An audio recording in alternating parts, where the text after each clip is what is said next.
ایک بوڑھے شیخ کو اپنا ایک مرغا بہت پیارا تھا۔ اچانک ایک دن وہ چوری ہو گیا۔ اس نے اپنے نوکر چا کر بھگائے، پورا قبیلہ چھان مارا، مگر مرغا نہیں ملا۔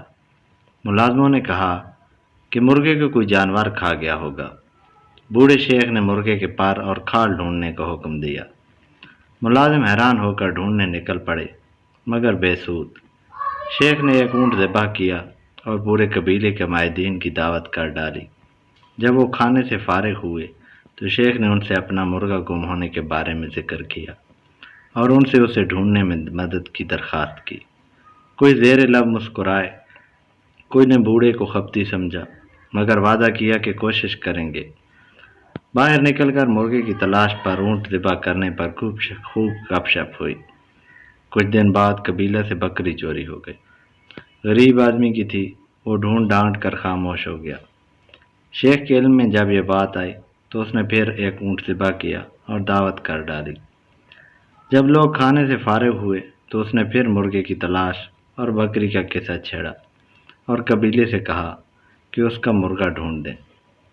اب تو کچھ نے اسے برا بھلا کہا، کچھ نے اسے دلاسا دیا کہ اتنی بڑی بات نہیں، صبر کر لو، اس سے زیادہ اپنا نقصان کر چکے ہو۔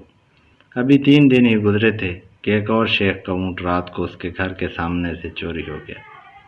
اس شیخ نے اپنے ملازمین کو خوب برا بھلا کہا اور خاموش ہو گیا کہ ایک اونٹ اس کے لیے کوئی مالی وقت نہیں رکھتا تھا۔ بوڑھے شیخ کو جب علم میں ہوا تو اس نے پھر ایک اونٹ ذبح کیا اور قبیلے کو دعوت کر دی۔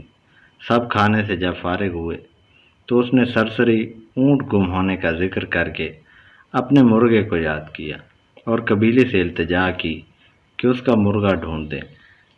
اب تو محفل میں خوب گرما گرمی ہوئی اور بوڑھے سے کہا گیا کہ اب اگر دوبارہ اس نے مرغے سے متعلق کوئی بات کی تو پورا قبیلہ اس سے قطع تعلق کر لے گا۔ شیخ کے بیٹوں نے بھی باپ کی اس حرکت پر مہمانوں کو رخصت کرتے ہوئے معذرت خواہانہ رویہ اختیار کیا اور شرمندہ بھی ہوئے کہ ایک مرغے کے بدلے 3 اونٹ اور شرمندگی علیحدہ۔ یقیناً ان کا باپ اب سٹھیا گیا ہے۔ 15 روز گزرے تو قبیلے کی ایک لڑکی کنویں سے پانی بھرنے گئی اور پھر واپس نہیں آئی۔ گاؤں میں کوہرام مچ گیا، پورے قبیلے کی عزت داؤ پر لگ گئی۔ نوجوانوں نے جتھے بنائے اور تلاش شروع کی۔ پہلے گاؤں، پھر ارد گرد، پھر مزید گاؤں کے لوگ شامل ہوئے اور ارد گرد کے گاؤں سے معلومات کی گئیں تو پتہ چلا کہ کچھ ڈاکو قریب پہاڑ کی ایک غار میں کچھ عرصے سے رہ رہے ہیں۔ گاؤں کے لوگوں نے چھاپا مارا، وہاں لڑائی ہوئی، اموات ہوئیں اور لڑکی برآمد کر لی گئی۔ لوگوں نے وہاں اونٹ، بکری اور مرغے کی باقیات بھی ڈھونڈے۔